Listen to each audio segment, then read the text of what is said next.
तो हम लोग औसत पढ़ रहे थे, है ना, एवरेज। और आज हमारी औसत की लास्ट क्लास है, आज एवरेज कंप्लीट हो जाएगा। तो पहले तो ये दो क्वेश्चन देख लेते हैं। ये दो क्वेश्चन हॉस्टल वार्डन 2016 के पेपर में आए थे, ठीक है। हॉस्टल वार्डन 2016 के पेपर में ये दोनों क्वेश्चन आए थे। पहले इन दोनों को एक बार देख लेते हैं। तो देखिए, ये क्वेश्चन वैसे औसत में भी आ जाएगा और आयु जो एक टॉपिक होता है एज प्रॉब्लम्स, एज वाला, उसमें भी आ जाएगा। तो औसत में तो आ ही रहा है, तो इसको एक बार देख लेते हैं। देखिए क्या लिखा है, ए और बी की औसत आयु 20 वर्ष है। यदि सी ए का स्थान लेता है तो औसत आयु 19 वर्ष हो जाती है। यदि सी बी का स्थान लेता है तो औसत आयु 21 वर्ष हो जाती है। तो ए, बी और सी की हम लोग को आयु निकालनी है तीनों की। तो देखिए, कभी भी अगर औसत आयु दी हुई है और यहाँ पे क्या लिखा है, ए और बी की औसत आयु दी हुई है, तो सबसे पहले ए और बी की कुल आयु निकालते हैं, है ना। औसत आयु और कुल आयु, यही दोनों पे पूरा ये औसत का चैप्टर बेस्ड है, औसत आयु और कुल आयु, ठीक है।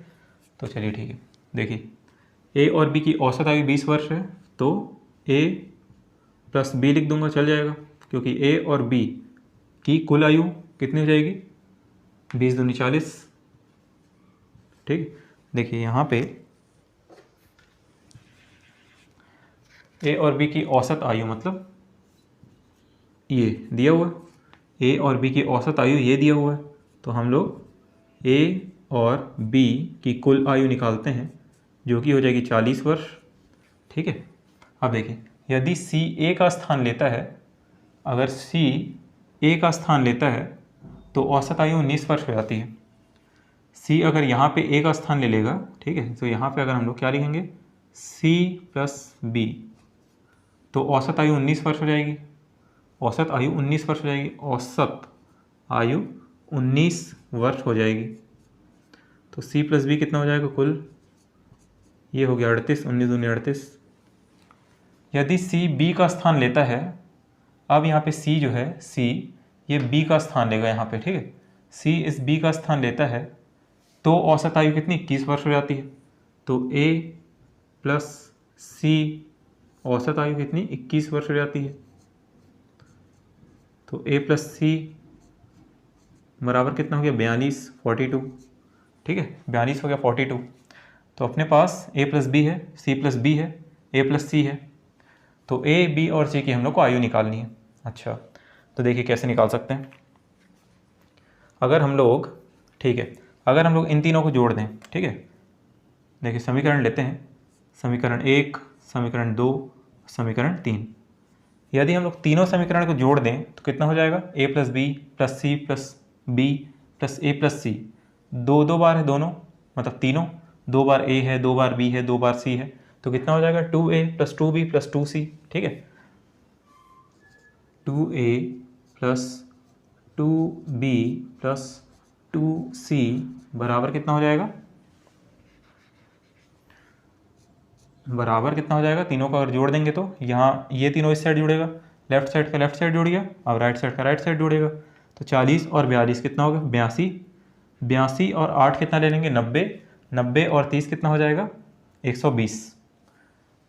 तो 120 ये हो गया 120। अब ए प्लस बी प्लस सी, ए प्लस बी प्लस सी बराबर कितना हो जाएगा, सब में से 2 को कॉमन लेंगे, 2 को कॉमन लेके इसके नीचे आ जाएगा 2, तो इतना हो जाएगा 60, ठीक है। 2 6 12 और 0, तो 2 6 60 हो गया।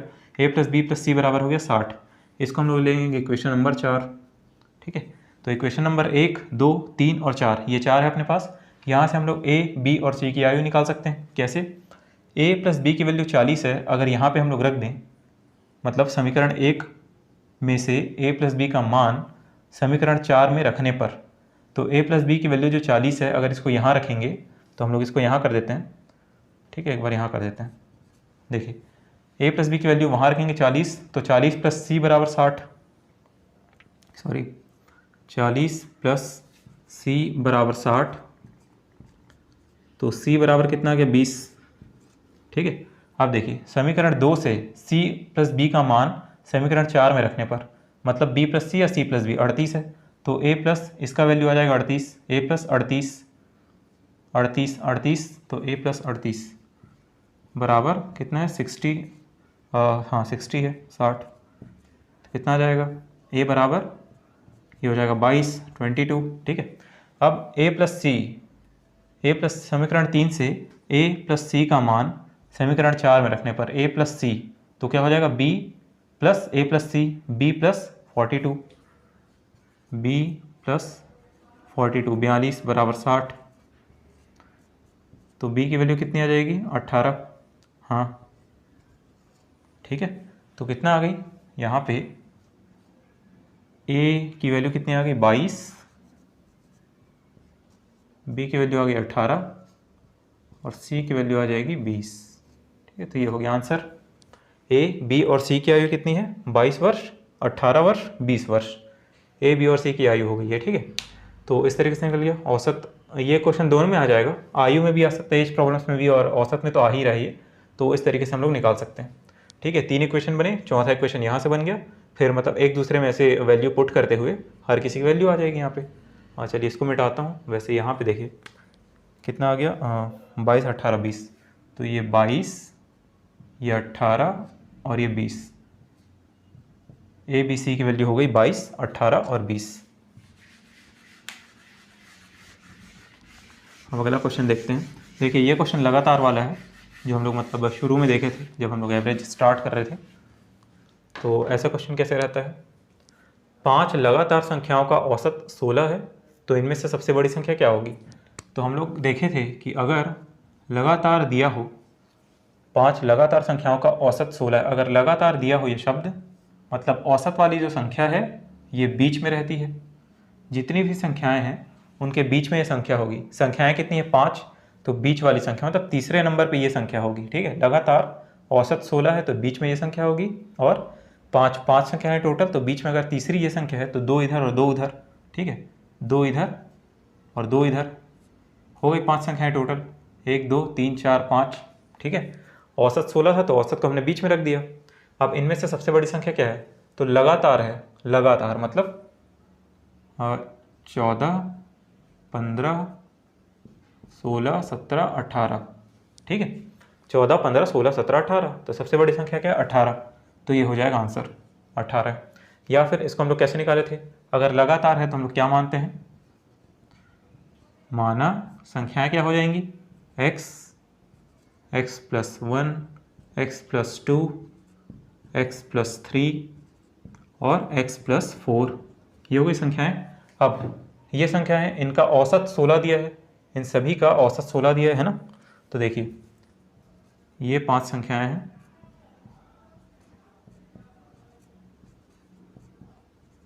x प्लस 4, ये सभी संख्याएं हैं। अब इनका औसत मतलब संख्याओं का योग बटे संख्या, मतलब कुल संख्या औसत निकलता है। तो संख्या, ये हमने संख्याएं मानी है 5, तो इन संख्याओं का योग तो जोड़ देते हैं, योग बटे कुल संख्या कितनी है 1 2 3 4 5, 5 है ना, 1 2 3 4 5 बराबर औसत कितना है 16 है। ठीक है, अब जोड़ देते हैं, मतलब ये 5 इधर जाएगा तो 80 हो जाएगा, 16 5 80, 1 2 3 4 5, 5x प्लस 1 2 और 1 3, 3 और 3 6, 6 और 4 10, ये हो जाएगा 16 पंचे 80 80। तो x की वैल्यू क्या आ जाएगी, डायरेक्ट निकालते हैं, 80 में से 10 गया तो 70 और 14 पंचे 70 हो जाएगा। ठीक है, 10 इधर गया तो 70 हो गया, और 70 के नीचे आएगा इधर से 5, तो 14 बार में जाएगा, 14 पंचे 70, ये हो गया सबसे बड़ी संख्या। सबसे बड़ी x, हाँ x की वैल्यू, तो x की वैल्यू क्या आ गई 14। ठीक है, और सबसे बड़ी संख्या कौन सी है x प्लस 4, x प्लस 4 सबसे बड़ी संख्या है, मतलब 14 प्लस 4 18, 18 सबसे बड़ी संख्या है, ये आ गया आंसर। ठीक है, ये तो x की वैल्यू आई थी, ये आ गया आंसर 18, आंसर आ जा रहा है। ठीक है, 18 आंसर अगर लगातार दिया होता है तो। और देखिए ये कब हमने यूज़ किया, जब लगातार संख्याएं दी हुई है तो 1 2 3 4 डायरेक्ट ऐसे जोड़ते जाते हैं। अगर 10 11 12 13 की बात करें तो लगातार आ रहे हैं, 1 2 3 4 प्लस ऐड करते जाते हैं। वहीं अगर बस क्या हल्का सा डिफरेंस है, अगर सम या विषम की बात की जाए कि लगातार 5 संख्याएं जो सम या फिर विषम है, ऐसा कहेगा लगातार 5 सम संख्याएं, लगातार 8 विषम संख्याएं जो भी, तो उसके लिए क्या मानते हैं, पहली संख्या को मानते हैं x, वो तो ठीक है, दूसरी संख्या x प्लस 2 मानते हैं, इसमें दो दो बढ़ाते जाते हैं ना, क्योंकि हर सम संख्या या हर विषम संख्या एक अल्टरनेट के बाद आती है। अगर मैं सम संख्या लेता हूँ 16, तो उसके बाद एक जो सम संख्या आएगी 18, वो अल्टरनेट में आएगी, मतलब एक के बाद 17 के बाद ही 18 आएगी। अगर मैं विषम संख्या लेता हूँ 25, तो 25 के बाद 27 आएगा, 26 को छोड़ के, तो एक के बाद ही आ रहा है। तो इसलिए हमेशा यहाँ पे दो ऐड करते हैं, ठीक है, एक के बाद छोड़ के दो ऐड करते हैं। 25 रखूँगा तो 25 + 2 27 विषम संख्या, सम रखूँगा 10 तो 10 + 2 12, इस तरीके से, ठीक है। x + 2, x + 4, x + 6, इस तरीके से जो है ये बढ़ते जाता है। यहाँ पे क्या रखते हैं, x, x + 1, x + 2, x + 3, x + 4, इसमें x, x + 2, x + 4, x + 6, इसमें दो बढ़ते जाता है, इसमें लगातार एक एक बढ़ते जाता है। तो सम और विषम के लिए ये है, ठीक है, ये चीज़ ध्यान रखनी है हम लोग को। सम और विषम के लिए ये थोड़ा सा डिफरेंट है, और बाकी ये चीज़ तो है ही लगातार में। तो ये दो क्वेश्चन हॉस्टल वार्डन के हो गए। अब थोड़े क्वेश्चन और देखते हैं, ठीक, देखते हैं। आइए अब देखते हैं अगला सवाल। एक पुरुष का औसतन व्यय पहले 7 महीनों के लिए 12,750 है, अगले 5 महीनों के लिए 14,250 है। यदि पुरुष पूरे वर्ष के दौरान 36,000 रुपये की बचत करता है तो पुरुष का मासिक वेतन क्या है। अब यहाँ पे पहले क्वेश्चन को हम लोग समझते हैं क्या कहना चाह रहा है। देखिए क्या बोला है, औसतन व्यय, ठीक है। यहाँ पे देखिए क्या लिखा है, औसतन व्यय मतलब खर्चा। पहले 7 महीने के लिए खर्चा इतना है, ठीक है, 12,750। अगले 5 महीने के लिए खर्चा कितना है, 14,250। व्यय मतलब खर्चा, अगले 5 महीने के लिए उसके एक्सपेंसेस हैं 14,250। यदि पुरुष पूरे वर्ष के दौरान 36,000 की बचत करता है, बचत, ठीक है, 36,000 की बचत करता है तो पुरुष का मासिक वेतन क्या होगा। दिया क्या हुआ है, वो कितने खर्चे कर रहा है पहले 7 माह के दौरान, पहले 7 महीने के दौरान, उसके अगले 5 महीने के दौरान, 7 और 5 12, एक साल हो गया टोटल। एक साल में वो इतना खर्चा किया है टोटल, ये तो समझ में आ गया, ठीक है। मतलब ये औसतन है, सॉरी औसत दिया हुआ है इसका, तो अपन निकालेंगे। जैसे पहले 7 माह के दौरान औसतन इतना खर्चा करता है, 7 माह में औसत इतना खर्चा किया, मतलब किसी महीने में 13,000 खर्च किया होगा, किसी महीने में 10,000, किसी महीने में 14,000, तो 7 महीनों का औसत मिला के उसका 12,750 आ रहा है। वही केस अगले 5 महीनों के लिए, औसतन कितना है, 14,750। यदि पुरुष पूरे वर्ष के दौरान 36,000 रुपये की बचत करता है, ठीक है, तो व्यय दिया है, बचत दिया है, लेकिन पूछा क्या है, मासिक वेतन कितना है, मासिक वेतन कितना है उसका, ठीक है, जो इनकम है उसकी वो कितनी है, क्योंकि जो इनकम आएगी, जो उसके हाथ में इनकम आएगी, उसी से वो खर्चा करेगा और उसी की वो बचत करेगा, ठीक है। मतलब अगर हम लोग खर्च और बचत इन दोनों को जोड़ दें, जितने खर्च हुए हैं एक्सपेंसेस और जितने बचत हुए सेविंग्स, इन दोनों को हम लोग जोड़ दें तो उसकी मासिक वेतन निकल, मतलब उसकी आय निकल के आ जाएगी, उसका इनकम कितना है ना, वही चीज़ है। इनकम में ही, इनकम से ही तो खर्च करेगा और इनकम से ही वो बचाएगा, तो वही चीज़ है। तो देखते हैं, आइए पहले 7 महीने के लिए औसतन व्यय कितना है, 12,750। तो 7 महीनों का कुल वेतन मतलब कुल व्यय हम लोग देख लेते हैं, 7 महीने में टोटल कितना खर्च किया है। तो 7 माह का या 7 महीने का कुल व्यय, कुल खर्चा कितना है, कुल व्यय, कुल खर्चा 12,750 गुणे में 7, इसी से आएगा। तो 0, 7 0 0, 7 5 35, 3 7 7 49, 49 और 3 52, 5 7 2 14, 14 और 5 19, 1 7 1 7 और 1 8, ठीक है। तो ये आ गया 89,250, ठीक है। एक बार और देखते हैं, 35 7 49 52, 5 2 1, हाँ ठीक है। तो ये आ गया इतना, ये इसका कुल व्यय है। 7 महीने का कुल व्यय हो गया इसका 89,250। अब 5 महीने का कुल व्यय देखते हैं। 5 महीने का कुल व्यय या कुल खर्चा, तो वो कितना है, 14,250। ये औसत है 5 महीने के लिए, तो कुल कितना हो जाएगा, 14,250 5 महीने के लिए। तो 5 0, 5 5 25, ठीक है, हासिल 2, 5 दूनी 10 और 2 12, 1 5 चौक 20 और 1 21, 5 एवं 5 और 2 7, तो 71,250, ठीक है। हाँ ठीक है, 71,250 ये क्या आ गया, तो टेढ़ा लिखा गया, कोई बात नहीं। हाँ 71,250 ये आ गया 5 महीने का कुल व्यय। तो अब देखिए 7 माह का कुल व्यय 5 महीने का कुल व्यय, इन दोनों को मैं जोड़ दूंगा तो क्या आ जाएगा, 12 महीने का कुल व्यय, मतलब 1 साल का कुल व्यय आ जाएगा, 1 साल में कितना खर्चा किया है। तो करते हैं, तो 7 और 5 12, ठीक है, 12 माह, तो क्या कर देंगे 12 माह या फिर 1 वर्ष का कुल व्यय, मतलब कुल खर्चा कितना है, कुल खर्चा, व्यय को खर्चा लिख देते हैं, कुल खर्चा कितना हो जाएगा। इन दोनों को जोड़ेंगे, 89,250 और 71,250, 89,250 71,250, ठीक है। अब इन दोनों को जोड़ेंगे, कितना आ जाएगा, 0 5 5 10, 1 2 और 2 4 और 1 5, उसका 9 और 1 10, फिर 1 8 7 15 और 1 16,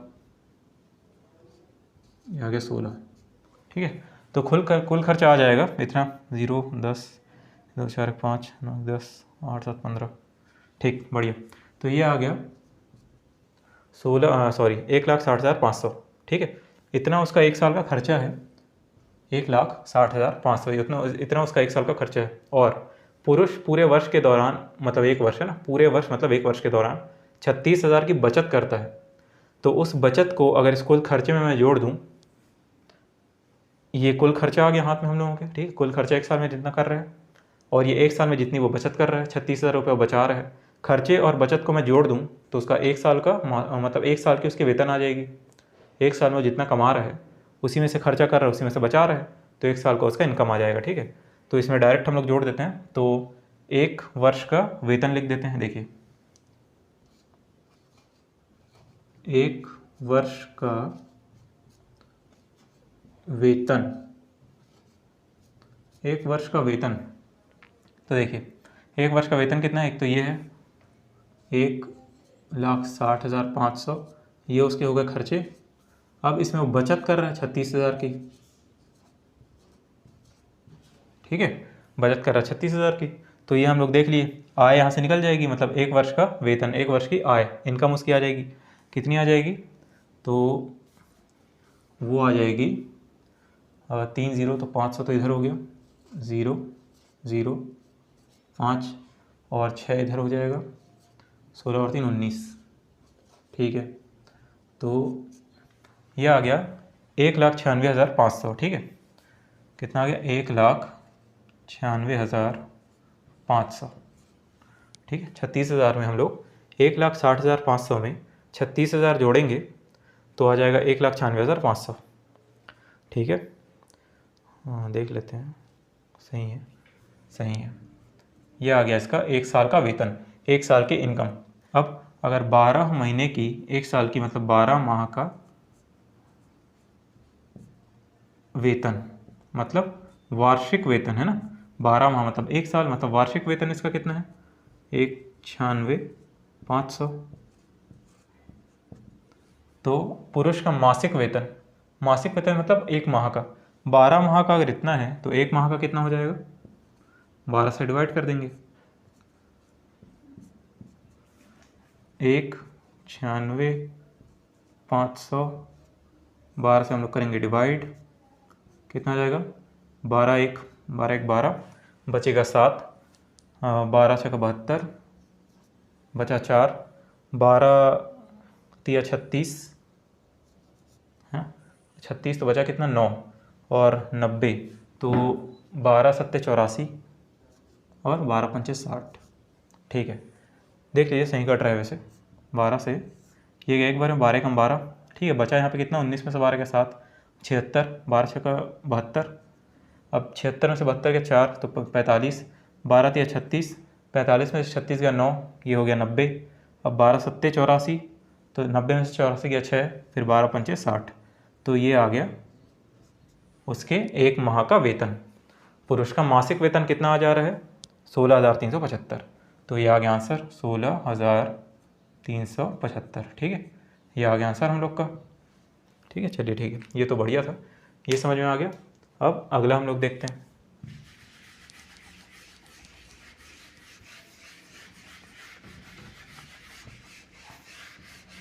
चलिए अगला देखते हैं।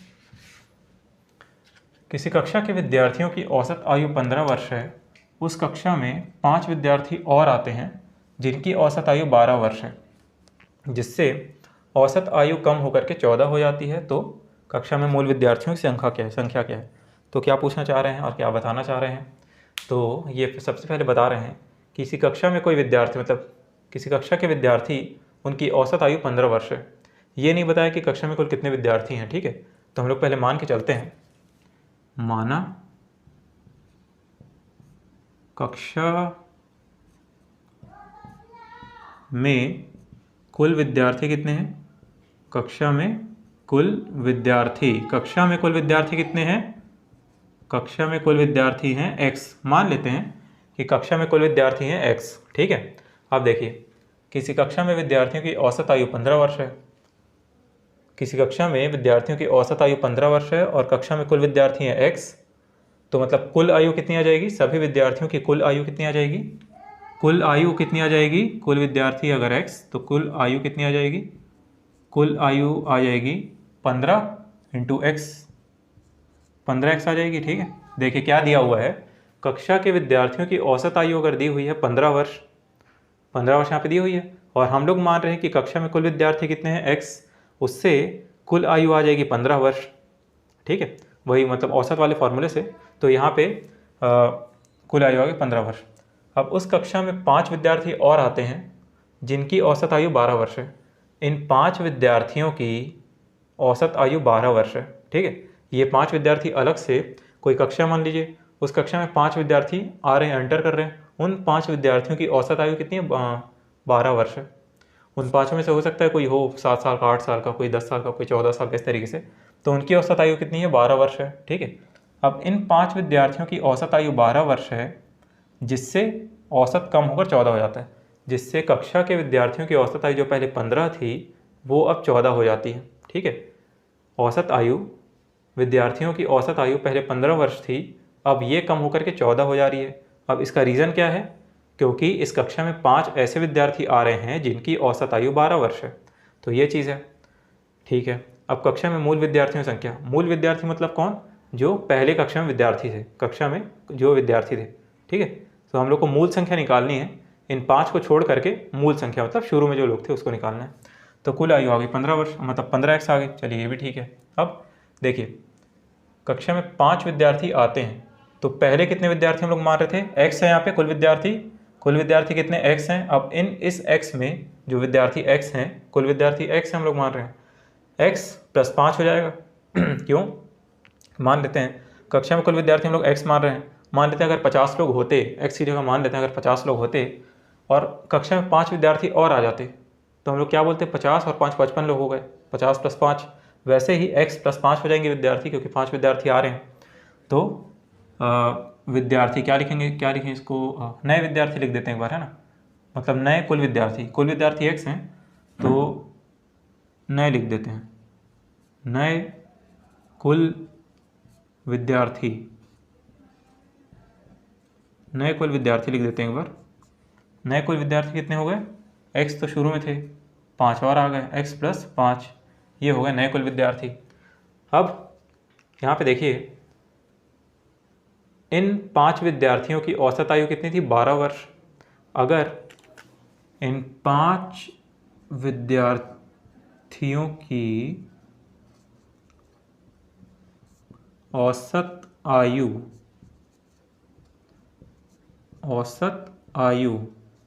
अगर है 12 वर्ष, 12 साल, तो इन 5 विद्यार्थियों की कुल आयु कितनी हो जाएगी, कुल आयु हो जाएगी 12 × 5 = 60।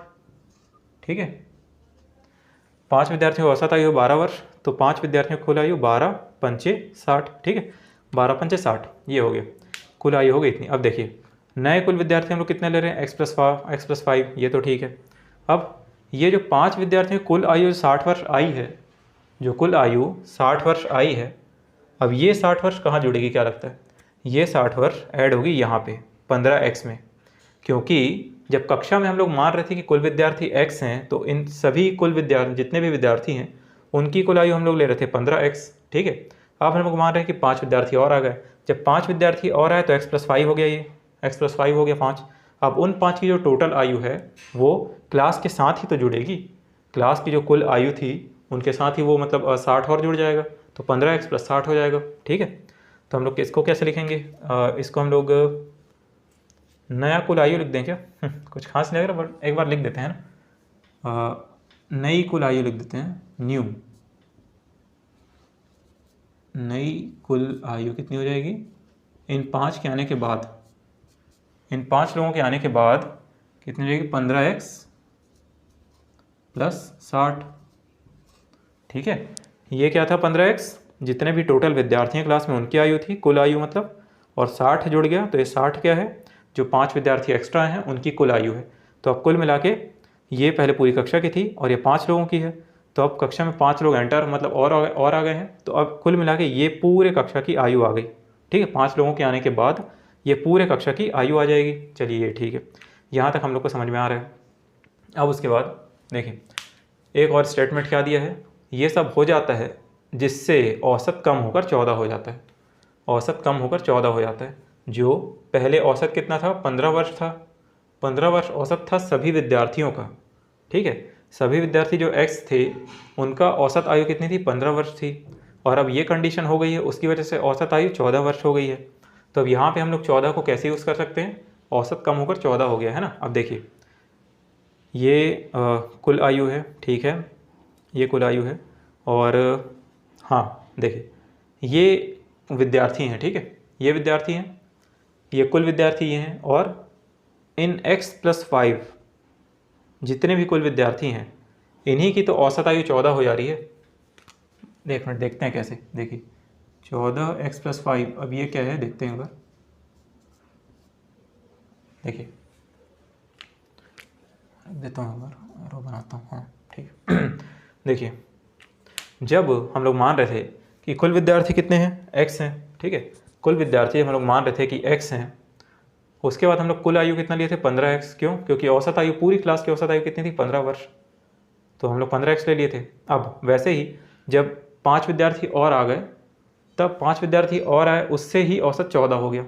अब 5 विद्यार्थी और आए हैं तो x + 5, अब विद्यार्थियों की संख्या क्या हो गई, जो पहले x थी 15x उनकी कुल आयु हो जा रही थी लोगों की, मतलब पहले अगर 50 लोग थे उसमें 55 लोग आ गए। ठीक है, तो 50 लोगों की कुल आयु कैसे लेते 15 × 55, और अब 15 × 50 लेते हैं ना।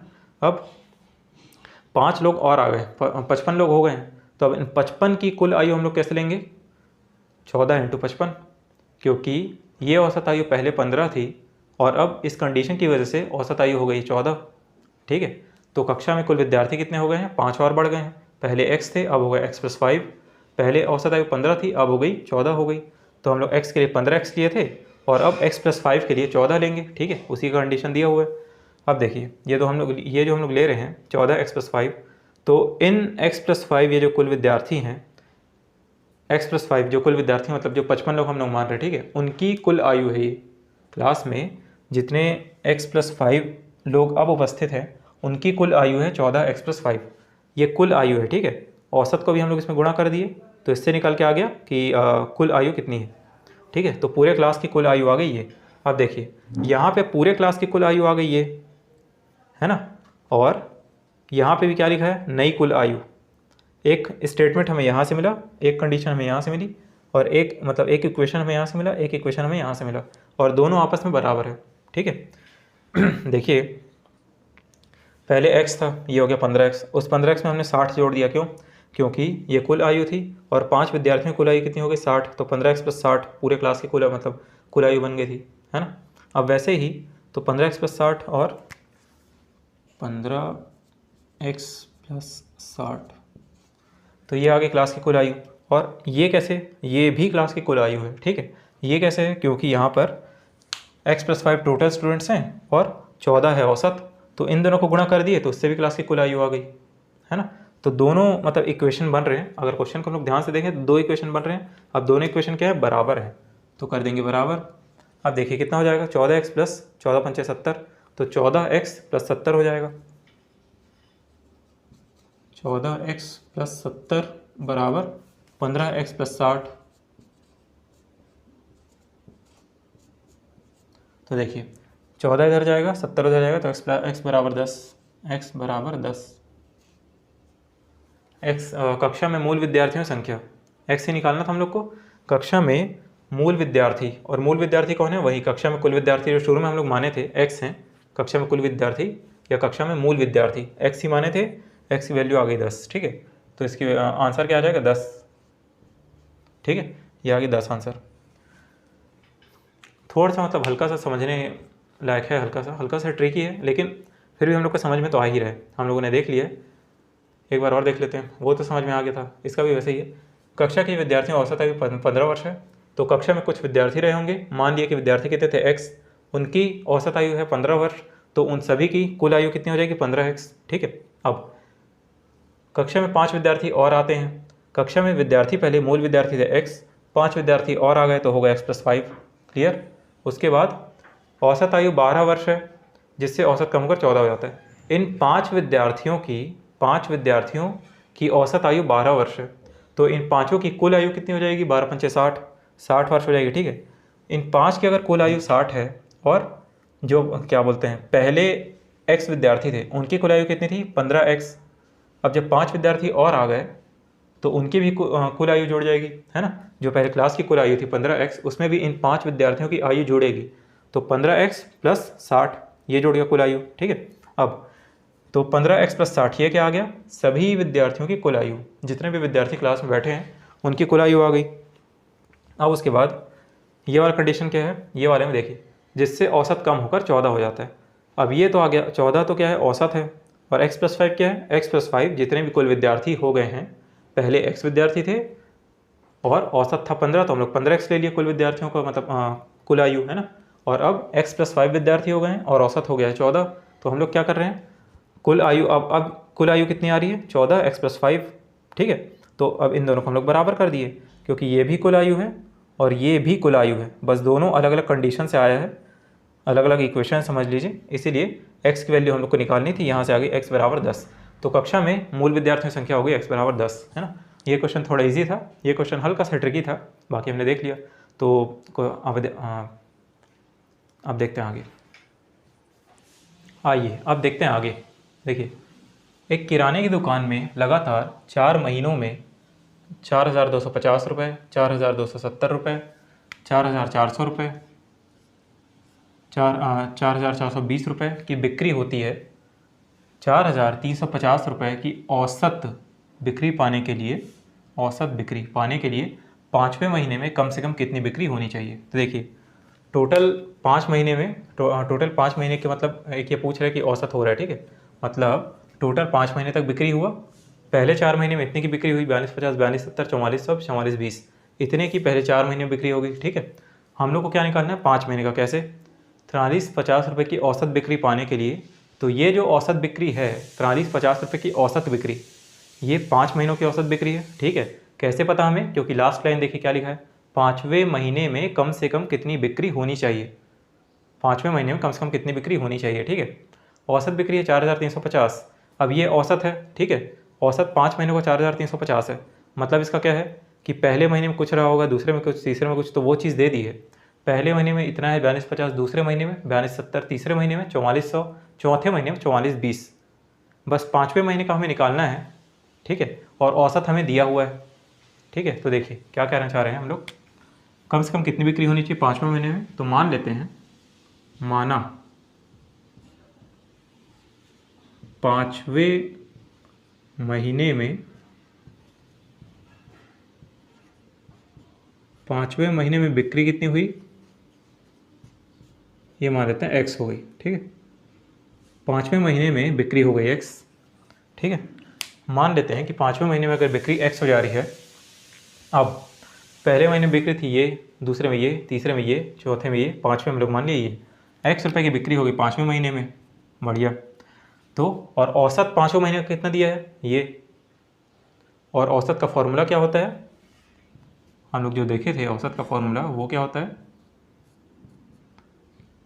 के संख्याओं का योग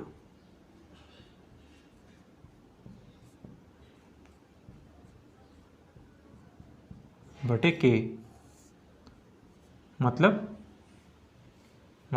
ये है जितनी भी संख्याएं हैं उनका योग बटे कुल संख्या जितनी भी है, तो संख्या पूरे संख्याओं का योग बटे कुल जितनी संख्याएं हैं। तो यहाँ पे देखिए संख्याएं कितनी हैं, 1 2 3 4 5, टोटल 5 संख्याएं हैं और इन्हीं संख्याओं का योग जिससे औसत मिल जाएगा ये। तो पूरी चीज़ यहाँ पे दी हुई है, बस फॉर्मूले में पुट करनी है ना। तो देखिए कैसे होगा, औसत के फार्मूले से लेते हैं। तो पहला फार्मूला मतलब पहले महीने में कितनी बिक्री हुई, 4250, ठीक है। दूसरे में 4270, तीसरे में 4400, चौथे में 4420, पाँचवें में कितना x, हम लोग माने 5वें महीने बिक्री। अब इस पूरे के औसत निकालना हो तो संख्याएं कितनी हैं, टोटल 5 है। 5 महीनों के हिसाब से 5 संख्याएं हो गई। 5 महीने के लिए औसत कितना आ रहा है, 4350। अब क्वेश्चन को एक बार और पढ़ते हैं। देखिए एक किराने की दुकान में लगातार 4 महीनों में 4250, 4270, 4400, 4420 इतने की बिक्री होती है। 4350 की औसत बिक्री पाने के लिए पाँचवें महीने में कम से कम कितनी बिक्री होनी चाहिए। तो ये हमने इस तरीके से जमा दिया, ठीक है। पाँचों महीनों का औसत ये पहले से दिया हुआ था क्वेश्चन में, और हमने पाँचवें महीने को x मान के, मतलब 5वें महीने में जितनी बिक्री हो रही है उसको x मान के ये हमने कर दिया। अब जोड़ते हैं तो कितना हो जाएगा, और देखिए यहाँ पे 5 को इधर भेज देंगे, है ना। 5 को इधर भेज देते हैं, इधर जोड़ देते हैं तो कितना हो जाएगा, जोड़ने से 0, सबका 0, उसके बाद 2, 7 और 2 9, 9 और 5 14, हाँ सिलाई 1, ठीक है। 4 और 1 5, 5 4 9, 9 और 2 11, 11 और 2 13, फिर हाँ सिलाई 1, 4 और 1 5, 5 4 9, 9 4 13, 13 और 4 17, 17,340, ठीक है, प्लस x, ठीक है। इन सभी को हमने जोड़ दिया, ये चारों को जोड़ के आगे 17,340 प्लस x यहाँ पे दिया हुआ है बराबर 5 गुणा 4350। तो 5 गुणा 4350 करेंगे तो कितना हो जाएगा, 5 जाएगा 0, 5 5 25, 5 3 15 और 2 17, हासिल 1, 5 चौक 20 और 1 21, ठीक है। तो ये आ जाएगा, थोड़ा टेढ़ा लिखा गया, खैर कोई बात नहीं। तो ये आ गया, ठीक है। अगर एक बार हम लोग जोड़ना चाहें फिर से तो 4 4 4 चक 16, देखिए 4 चक 16, 1600 तो ये हो गया, ठीक है। 1600 हो गया 400 के हिसाब से। अब बाद का कितना हम लोग जोड़ रहे हैं, 200 इधर, 200 इधर, 400 इधर, तो 200 200 400, 400 400 800, 800 और 400 कितना हो गया, 1200। अब लास्ट का हम लोग ले लेते हैं, ये बचा 50, 50 और 70 120, 120 और 20 140, 0 4 6 और 2 8 और 1 9, और ये है 2 2940। अच्छा कहीं गलती कर दी क्या मैंने, 4 चौक 16, आई थिंक सही तो कर रहा हूँ। 6 सर 8 सर 12, ओ अच्छा सॉरी 4000 में है ना, 4000 में, सॉरी ये तो 16000 हो जाएगा फिर। हाँ सॉरी 16000 में हो जाएगा, मैंने ध्यान ही नहीं दिया, सॉरी। सिली मिस्टेक्स कभी कभी हो जाती है। 16000 हो जाएगा, 16000 हो गया, ठीक है। और बाकी ये हमने देख ही लिया, ठीक है। तो ये हो गया 4 2 1 3 और ये हो जाएगा 17,340 आ रहा है अभी भी। अच्छा हाँ 17,340, ठीक है, 17,340 आ गया, ठीक है। देखिए कैलकुलेशन मैंने यहाँ पे की, हल्की सी गलती हुई थी, वहाँ पे मैंने कर लिया था, वो सही किया था। तो एग्ज़ाम में भी ये ज़रूरी है कि भले ही हम लोग 1 मिनट की जगह 1.25 मिनट लें या 1.5 मिनट ले लें, लेकिन कैलकुलेशन बहुत सही होना ज़रूरी है, ठीक है। अगर वो सही नहीं होगा तो पूरा क्वेश्चन ही वैसे गलत हो जाएगा। जो क्वेश्चन पूरा सही बनते आ रहा है लास्ट मोमेंट पे वो पूरा गलत हो जाएगा। तो इसीलिए भले ही थोड़ा सा ज़्यादा हम लोग टाइम लें, कुछ सेकंड्स का टाइम हम लोग एक्स्ट्रा लें, लेकिन उसको कंफर्म करना ज़रूरी है कि वो सही है कि नहीं तो पूरा क्वेश्चन गलत हो जाएगा जितना हम लोग सही बनाते आ रहे हैं। चलिए ठीक है, अब हम लोग x की वैल्यू निकालते हैं। x की वैल्यू कैसे निकालेंगे, अब मैं होशियारी नहीं करूँगा, अब डायरेक्ट मैं घटा देता हूँ ऐसे यहाँ से ना। 21,750 में से हम लोग को घटाना 17,340, 17,340, तो 0, 5 में से 4 गया 1, 7 में से 3 गया तो 4, 21 में से 17 गया तो 4, 44, 10, 4,410, ये आ गया आंसर। ठीक है, 5वें महीने में कम से कम 4,410 की बिक्री होनी चाहिए। 44, 10 इसकी बिक्री होनी चाहिए।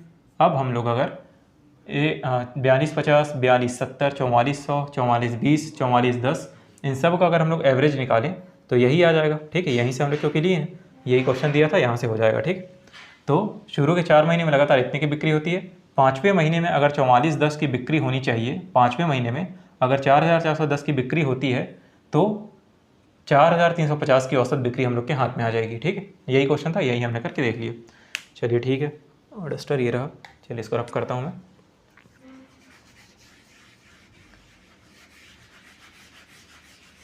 औसत, चलिए ठीक देखते हैं। तो औसत क्या देखा हमने, संख्याओं का योग बटे कुल संख्या है ना, संख्याओं का योग बटे कुल संख्या बराबर औसत। चलिए ठीक है, अब यहाँ पे हम लोग ये वाला क्वेश्चन देखते हैं।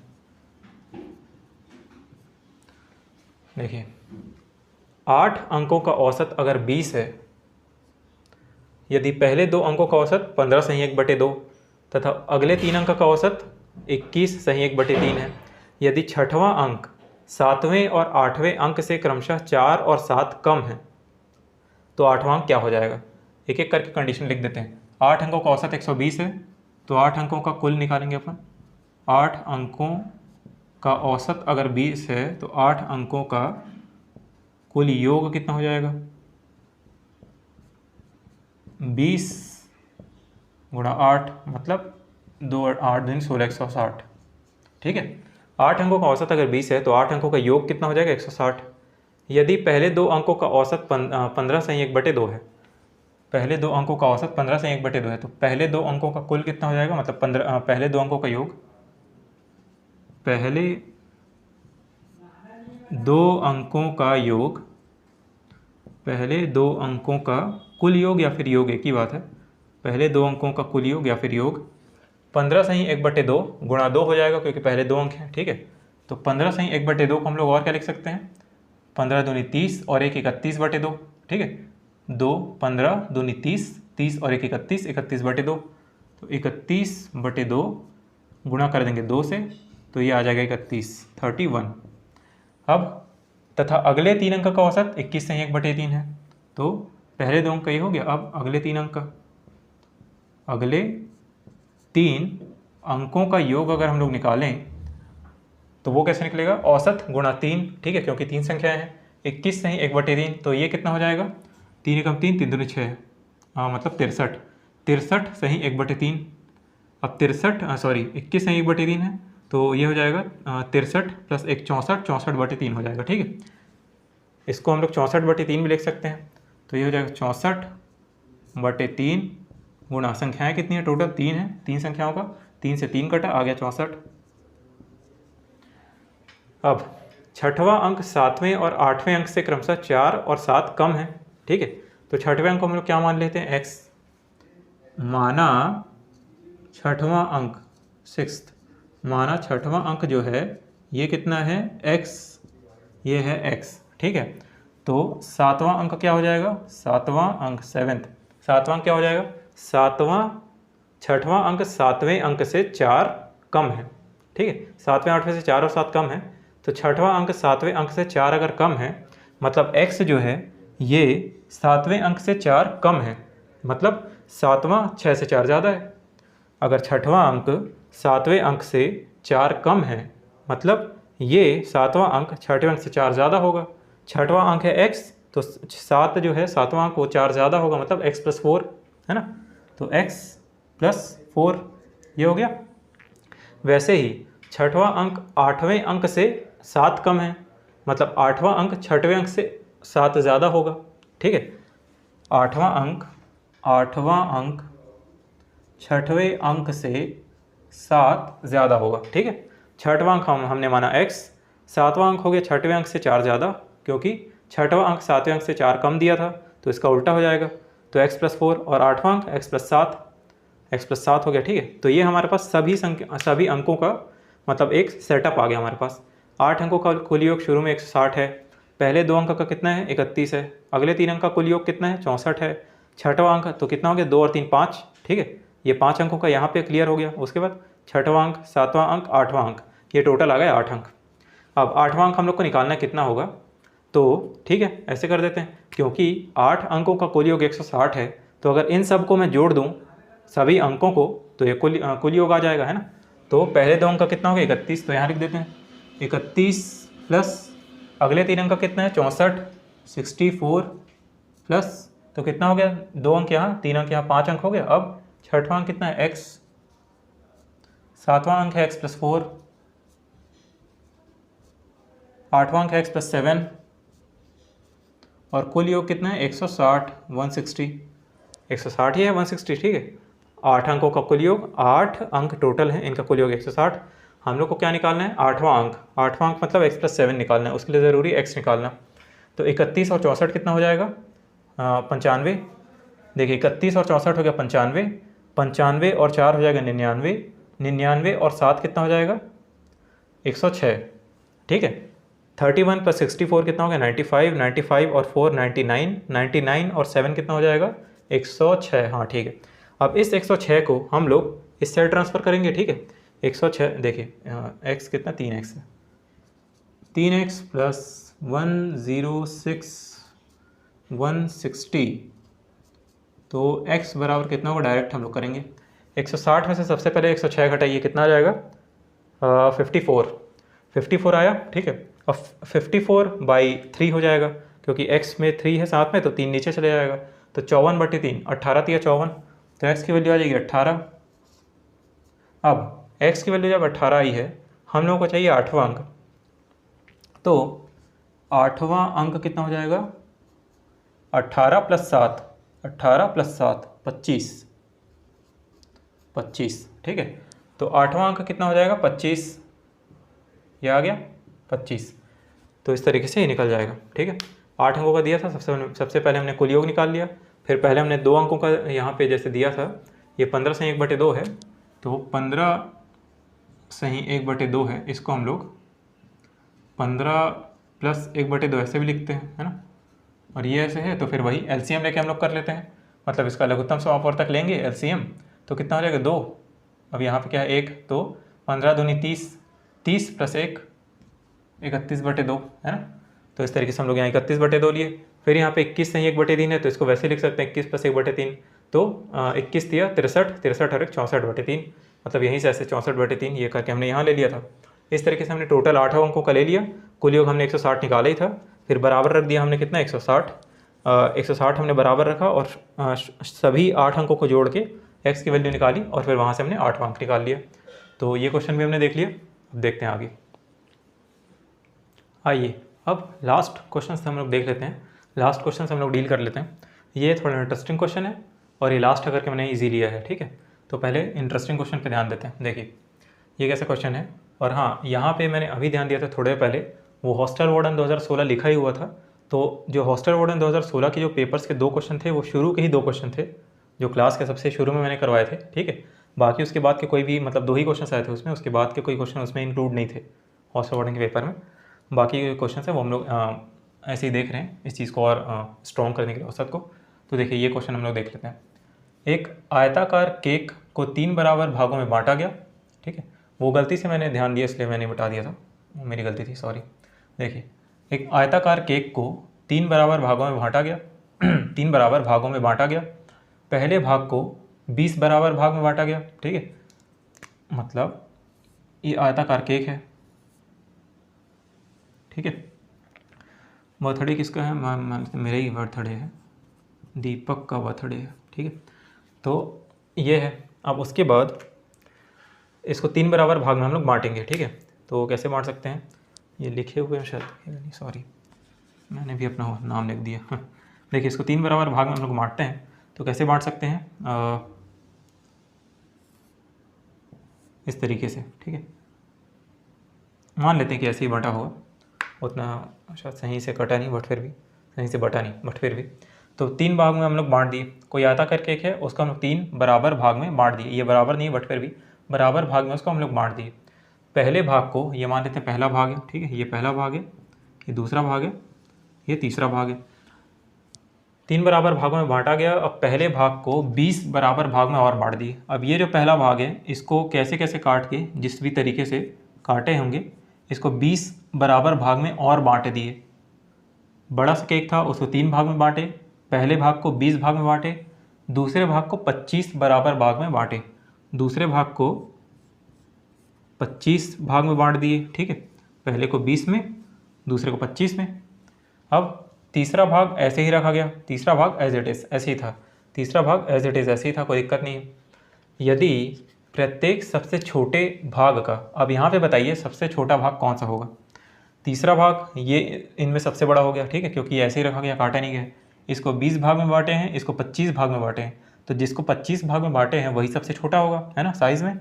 तो प्रत्येक सबसे छोटे भाग का, जो 25 भाग हैं, सबसे छोटे भाग का प्रत्येक 25 में भी हर किसी का सबसे छोटे भाग का भार 20 ग्राम है। तो पूरे केक का भार कितना था, ये पूछा जा रहा है।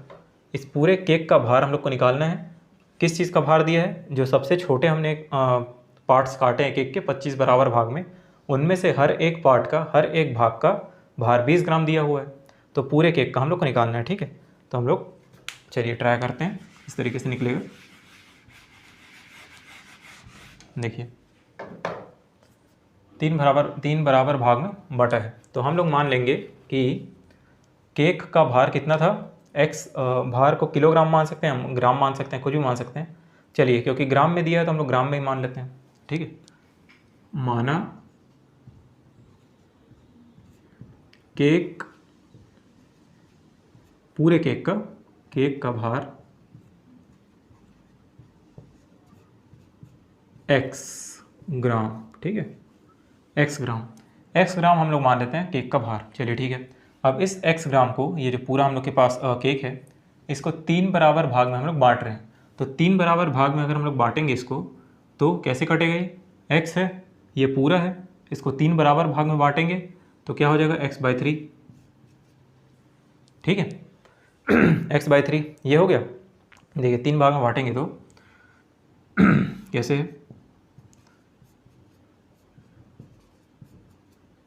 कितना हो जाएगा, ये 3 3 3 3 और यहाँ पे 3x हो जाएगा, 3 से 3 कटा, आ गया x। मतलब केक को बराबर 3 बराबर भाग में बांट रहे हैं, मतलब x जो है केक का भार, मतलब जो x, मतलब केक को ही मान लेते हैं, केक का भार x ग्राम है, ठीक है। अब इस केक को हम लोग 3 बराबर भाग में बांट रहे हैं, तो 3 बराबर भाग में बांटेगा तो एक भाग कितना हो जाएगा, x/3, दूसरा भाग x/3, तीसरा भाग x/3, ठीक है। और ये हमने देख भी लिया, अगर इसको हम लोग जोड़ दें, तीनों को अगर हम लोग जोड़ते हैं, तीनों बराबर भाग को, तो x आ जाता है, ठीक है, x आ जा रहा है।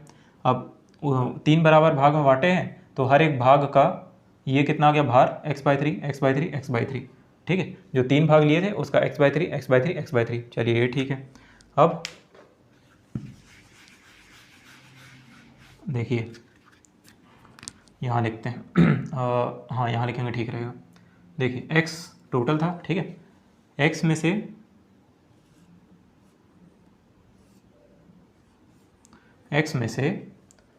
x/3 एक पार्ट हो गया, x/3 दूसरा पार्ट, x/3 तीसरा पार्ट, ठीक है। इतना ग्राम इतना ग्राम इतना ग्राम, ये टोटल कुल वज़न है ही, तो हर एक तीनों पार्ट का इतना भार है। चलिए ठीक है। अब कंडीशन पढ़ते हैं। पहले भाग को 20 बराबर भाग में बांटा गया, तो x/3, इसको ये मतलब ये तीनों, मतलब 3 भाग में बांटा था केक, ठीक है, 3 भाग में बांटा था। अब इसमें से भी तीनों भाग में से जो पहला भाग है, इसको हम लोग बांट रहे हैं 20 बराबर भाग में। इसको 3 में बांटे थे तो x/3 हो गया ये, ठीक है। अब इसको हम लोग पहले भाग को 20 में बांट रहे हैं तो क्या हो जाएगा, x/3 गुणा 1/20। 1/20 क्यों, क्योंकि 20 बराबर भाग में बांट रहे हैं इसीलिए 1/20, ठीक है। जैसे अगर हम लोग लेते हैं कि 200 है, 200 को 20 बराबर भाग में बांटे तो कितना आ जाएगा, एक एक पार्ट का मान, वो आ जाएगा 10, है ना, वो आ जाएगा 10। अगर 200 को 20 बराबर भाग में बांटे तो एक एक पार्ट का मान 10 आ जाएगा। वैसे ही तो x/3 ये एक भाग है इस भाग को 20 बराबर भागों में बांटा जा रहा है सॉरी, तो कितना आ जाएगा x/60, ठीक है, ये आ गया ग्राम। अब ये पहला भाग हो गया। दूसरे भाग को 25 बराबर भाग में बांटा गया, तो बांट देते हैं। x/3 गुणा 1/25, x/25 दिया 75, ये आ गया इतना ग्राम। पहले भाग का भार x/60, दूसरे भाग का भार x/75 और तीसरे भाग को ऐसे ही रखा गया x/3 ग्राम, ठीक है। अब यदि प्रत्येक सबसे छोटे भाग का भार 20 ग्राम है यहाँ पे सबसे छोटे भाग का भार इन तीनों में से कौन है, तो वो ये है, ठीक है, क्योंकि 25 बराबर भाग में इसको बांट रहे हैं, तो सबसे छोटा तो यही हो गया। और हर एक मतलब 25 भाग हमने वैसे बांटा है, 1 2 3 4 5 6 करके 25 भाग, तो हर एक भाग का भार x/75 ग्राम है, ठीक है। x/75 ग्राम हर एक भार का भाग है।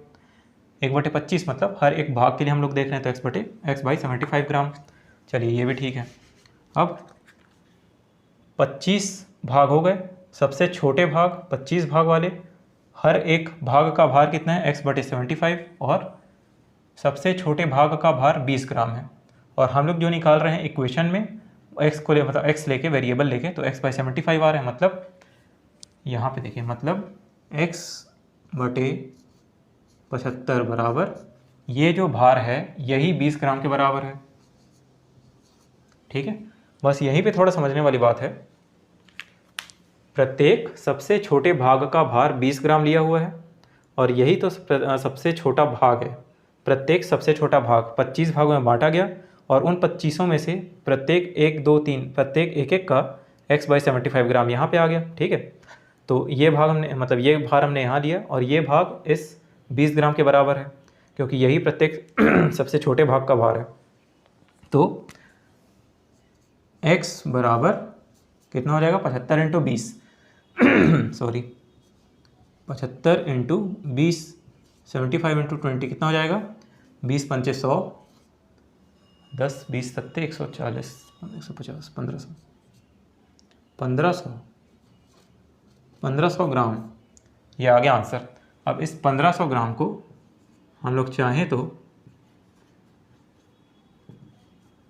लिख सकते हैं 1.5 किलोग्राम, 1.5 किलोग्राम, ठीक है। 1000 से डिवाइड करेंगे तो 1.5 किलोग्राम, 1.5 किलोग्राम, इस तरीके से आ जाएगा ये, ठीक है। एक बार और देखेंगे इसको, एक आयताकार केक है, उसको 3 बराबर भाग में बांट दिए। हमने एक आयताकार केक लिया x भार का, x ग्राम का है, उसको हमने 3 बराबर भाग में बांटा, तो तीनों भाग कितने कितने वजन में बट गए, x/3 x/3 x/3 इतने इतने ग्राम में बट गए। तीसरे भाग को हमने ऐसे ही रखा है, इसको हमने छुआ नहीं है, काटा नहीं बिल्कुल भी। पहले भाग को हमने टोटल 20 बराबर भाग में हमने बांटा, ठीक है। तो 20 बराबर भाग में हमने बांटा, तो प्रत्येक क्या बनना चाहिए, प्रत्येक पार्ट का, प्रत्येक हिस्से का जो 20 बराबर भाग हमने बांटे, प्रत्येक भाग का ग्राम आ गया, मतलब वजन आ गया x/60, x/60। उसके बाद दूसरे भाग को हमने प्रत्येक मतलब 25 बराबर भाग में बांटा है, ठीक है। तो 25 बराबर भाग में बांटा, तो उसमें प्रत्येक भाग का वज़न कितना आ गया, 25 जो भाग हमने बांटे हैं, प्रत्येक भाग का वज़न आ गया x/75 ग्राम, x/75 ग्राम, ठीक है। तीसरा भाग तो ऐसे ही था। अब इसमें क्या दिया, प्रत्येक सबसे छोटे भाग का भार 20 ग्राम है। इसका प्रत्येक सबसे छोटे भाग का भार 20 ग्राम है, प्रत्येक सबसे छोटे भाग का भार 20 ग्राम है, ठीक है। तो पूरे केक का वजन कितना है 1500 ग्राम या फिर 1.5 किलो। केक का भार हमने x ग्राम माना था, इस तरीके से निकल जाएगा, ठीक है। तो उम्मीद करता हूँ ये समझ में आ गया होगा। चलिए अब हम लोग ये देख लेते हैं अंतिम क्वेश्चन। देखिए अंतिम क्वेश्चन ईजी ही लेते हैं, ताकि मतलब चैप्टर का एंड हो तो भी थोड़ा सा ईजी टाइप से हो जाए, है ना। देखिए, किसी संख्या और उसके वर्ग का औसत उस संख्या का 5 गुना हो जाता है, तो वह संख्या क्या है। देखिए इस तरह के क्वेश्चंस आते हैं ना, और अगर लगता है कि हाँ ईजी तो है, तो दिमाग में ही वो मतलब फॉर्मेट से मतलब बन जाना चाहिए, दिमाग में वो सेटअप बन जाना चाहिए, ठीक है। सेटअप कैसे बनना चाहिए, जो अभी हम लिखेंगे वो दिमाग में ही मतलब एक तरीके से बन जाना चाहिए। अगर ईजी क्वेश्चन है तो, हार्ड है तो ठीक है लिख के तो देखेंगे, दिमाग में बनना चाहिए, कैलकुलेशन चलते रहनी चाहिए, ठीक है। जैसे अगर हम लोग सोचें, अगर हम लोग मार्कर यहाँ पे ना चलाएं तो किसी संख्या और उसके वर्ग का औसत, तो हम लोग मान लेंगे कोई संख्या क्या है, एक्स है, और उसके वर्ग का औसत एक्स है, उसका वर्ग क्या होगा, एक्स स्क्वायर, और एक्स स्क्वायर का औसत, तो हम लोग औसत कैसे निकालते हैं, एक्स प्लस एक्स स्क्वायर बटे 2, ठीक है। एक्स कोई संख्या, उसका वर्ग एक्स स्क्वायर, उन दोनों का औसत, तो x plus x square upon में 2, ठीक है, ये हो गया। उस संख्या का 5 गुना हो जाता है, संख्या क्या है, हाँ सॉरी, संख्या क्या है, एक्स, और उस संख्या का 5 गुना, तो एक्स का 5 गुना 5x। किसी संख्या और उसके वर्ग का औसत उस संख्या का 5 गुना हो जाता है, मतलब ये दोनों बराबर है, x प्लस एक्स स्क्वायर बटे 5 बराबर 5x, उस संख्या का 5 गुना हो जाता है, ठीक है। तो 5x ऐसे हो जाएगा, 5x, तो वह संख्या क्या है, तो कितना आ जाएगा, अगर इसको हम लोग डायरेक्ट करें एक बार, ठीक है, चलाते नहीं मार्कर एक बार, तो कितना आना चाहिए, x प्लस एक्स स्क्वायर बटे 2 बराबर 5x, तो x प्लस एक्स स्क्वायर बराबर 10x हो जाएगा, और x प्लस एक्स स्क्वायर बराबर 10x, तो एक्स स्क्वायर बराबर 9x, x चले जाएगा इधर ट्रांसफर हो जाएगा, एक्स स्क्वायर बराबर 9x है, तो x से x काट सकते हैं, ठीक है, तो x बराबर आ जाएगा 9, तो x की वैल्यू 9 आ जाएगी। मतलब दिमाग में ये सब चलते रहना चाहिए। देखिए एग्जाम में तो ज़रूरी है, मैं मानता हूँ कि बिल्कुल हम लोग पूरा लिख के देखेंगे प्रॉपर, एक भी गलत नहीं होना चाहिए, लेकिन अगर ये दिमाग में चलते रहता है तो कहीं ना कहीं मतलब कैलकुलेशन भी फास्ट होती है, और दिमाग में क्योंकि ये चीज़ें चलते रहनी चाहिए, मेरा तो मानना है ये, ठीक है। हाथ ज़रूर चलाने हैं, एग्ज़ाम में तो ज़रूर ये करना ही है, प्रैक्टिस करते टाइम ये चीज़ हम लोग के दिमाग में चलते भी रहनी चाहिए। तो मानते हैं, माना संख्या क्या है, x, माना संख्या है x, तो संख्या और उसके वर्ग, संख्या और उसका वर्ग का औसत, औसत उस संख्या का 5 गुना हो जाता है, इस संख्या का 5 गुना हो जाता है, ठीक है। तो संख्या निकालनी है, तो x प्लस एक्स स्क्वायर बराबर 2 पंचे 10, 10x, तो x स्क्वायर बराबर 9x, x चले गए इधर माइनस हो गया, एक्स स्क्वायर को x इंटू एक्स लिख सकते हैं, वही हो गया 9x। अब ये x जाएगा नीचे, या ये x इधर जाएगा, तो x से x कट जाएगा, x बराबर 9, ठीक है, x बराबर 9, तो आंसर क्या आ जाएगा, x बराबर 9। चलिए ठीक है, तो ये हमने लास्ट का एक इजी क्वेश्चन देख लिया, ये केक वाला हमने इंटरेस्टिंग क्वेश्चन देखा एक। तो इस तरीके से औसत जो हमारा चैप्टर है वो यहाँ पे कंप्लीट होता है, ठीक है। हमने हर एक टाइप के देखने की कोशिश की है, औसत में हमने इस तरह के इंटरेस्टिंग क्वेश्चंस भी देखे हैं, तो आई थिंक यहाँ तक औसत मोर देन इनफ है, कंप्लीट हो जा रहा है हमारा औसत, एवरेज टॉपिक हमारा पूरा कंप्लीट हो चुका है। अब यहाँ से क्वेश्चंस आएंगे तो बिल्कुल बनने चाहिए, स्किप नहीं होने चाहिए, ठीक है। ईजी भी टॉपिक है, और सिर्फ एक कॉन्सेप्ट जो हम लोग देखते हैं वो एक कॉन्सेप्ट यहाँ एक बार फिर से लिखूँगा मैं, जो हम लोग हमेशा मतलब देख ही रहे हैं शुरू से। औसत का फॉर्मूला जो होता है, एवरेज का जो फॉर्मूला होता है वो क्या होता है, संख्याओं का योग, ऐसे लिख देते हैं, संख्याओं का योग, संख्याओं को जोड़ देंगे, संख्याओं का योग बटे कुल संख्या, संख्याओं का योग बटे कुल संख्या, ठीक है, ये हो जाएगा औसत का। बस एक ये चीज़ है, औसत निकालने के लिए संख्याएं जितनी दी हुई है, तो उनका योग करते हैं हम लोग, और कुल संख्या होती है उसको डिवाइड करते हैं, जिससे औसत आ जाता है, ठीक है। तो अच्छा ये तो औसत नहीं, ये तो मतलब क्वेश्चन का अलग चीज़ है, तो औसत उस तरीके से निकल जाता है, संख्याओं का योग बटे कुल संख्या से औसत निकल जाता है।